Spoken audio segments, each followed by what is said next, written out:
কলকাতা কালাইডোস্কোপ। বহুদিন ধরে আমি একটা জিনিস খুঁজছিলাম, কোথাও পাচ্ছি না। আমার এক বন্ধু খবর দিল যে বৈঠকখানা বাজারে নাকি সেটা পাওয়া যাবে। আমি বৈঠকখানা বাজারে যাবো বলে রওনা দিচ্ছি, এমন সময় কুহু আমাকে ডাকলো। দাদা, কোথায় যাচ্ছ? বৈঠকখানা বাজার। বৈঠকখানা বাজার? সেটা আবার কোথায়? বৈঠকখানা বাজার হলো শিয়ালদার কাছে।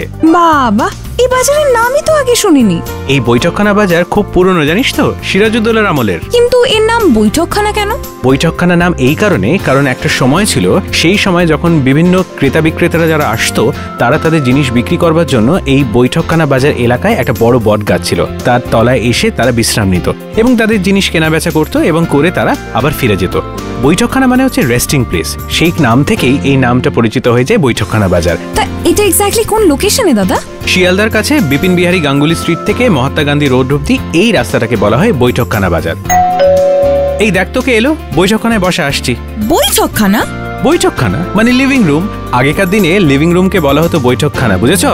এমন সব কলকাতার জানা অজানা তথ্য নিয়ে আমি অরিজিৎ থাকবো কলকাতা কালাইডোস্কোপে, exclusively on YouTube/919 Friends FM podcast.